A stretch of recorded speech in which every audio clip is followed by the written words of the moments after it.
The narrative opens on Terry, a hopeful young woman who has migrated from a rural town to the bustling streets of New York. Her dream is to become a professional dancer and secure financial independence. During a high-stakes performance, disaster strikes when she missteps, fracturing her ankle. Her visceral cry of pain forces the curtains to close prematurely. Ironically, this catastrophe makes her a viral sensation, the girl whose fall halted the show. Her recovery spans several grueling months. Terry shares an apartment with a roommate, but her mounting debt has created a rift. The flatmate eventually sends a mutual acquaintance to pressure Terry into settling her overdue rent. Now physically mended, Terry haunts various audition halls, desperate for a breakthrough. Yet rejection follows rejection. This period is incredibly taxing, as her financial resources have entirely vanished. The following morning, she attempts another audition. The panel recognizes her immediately and demands she recreate the very move that broke her. Despite her mental grit, her muscles remain frail, and she fails the execution. A producer present who recalls her face inquires about her background. Terry explains, "I was raised on a farm tending to livestock." The producer responds with a bizarre, degrading suggestion. "If you can wiggle your tail like a sow, I might find a role for you." Heartbroken, Terry begins to weep. She declares, "Regardless of my desperation, I refuse to degrade my dignity for a job." She exits in a fury. The anxiety becomes unbearable, forcing her to rely on medication. Later, she spots the producer exiting and shadows him to his residence. At the front desk, she demands an audience. While waiting, the excess of pills she ingested takes a toll, and she collapses outside, vomiting. An elderly duo, Minnie and her husband, happens to pass by and intervenes. This couple resides in the same luxury complex as the producer. Terry wakes up the next day in their guest room, treated with unexpected warmth. She assists Minnie with chores and reveals her background in classical ballet. Minnie offers encouragement. "You are destined for greatness on the stage." Terry feels a spark of hope. She mentions her lingering injury as the barrier to her success. The couple then shows Terry a vacant suite in the building, claiming ownership of it. They offer it to her entirely rent-free. Stunned, Terry asks for their motive. They explain, "We are childless and have no legacy. We simply enjoy helping when we can." They mention a previous tenant, a girl who vanished without a trace, leaving the unit empty. Terry returns to her old place to pack, telling her friend about her miraculous luck. Her friend is skeptical, warning her, "Beware of gifts from strangers."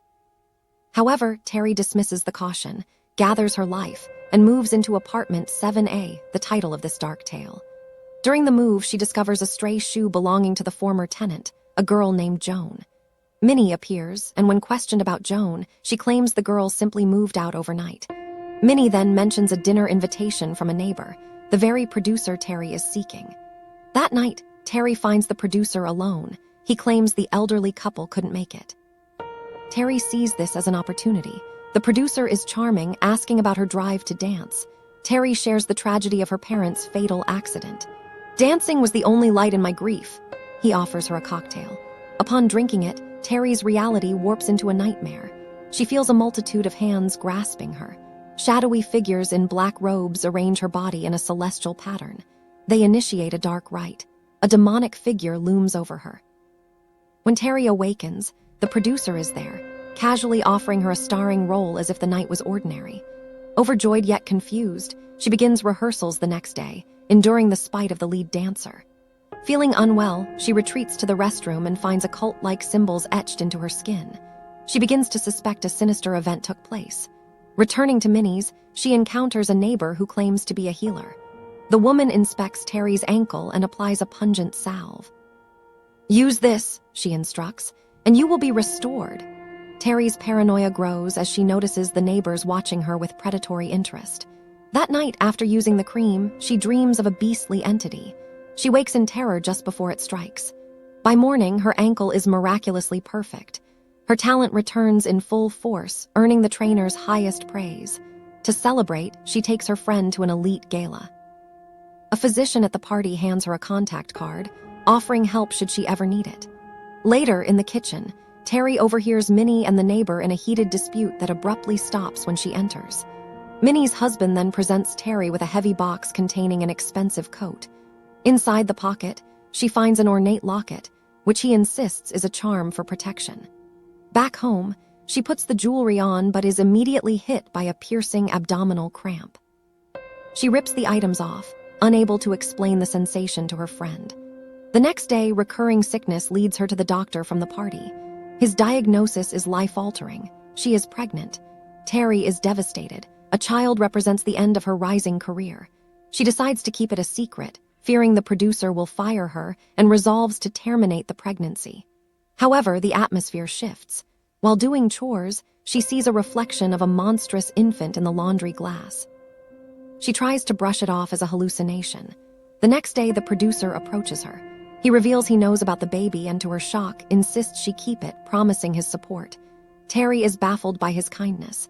Upon returning home, she finds Minnie and her husband have let themselves in with a spare key. They offer to take her to their own specialist. Terry refuses, stating her intent to abort. Minnie is horrified, calling it a sin. "If you won't keep it, we will adopt it. We will pay for everything and preserve your career." Terry tentatively agrees. That night, she has a vision of masked figures performing a ritual.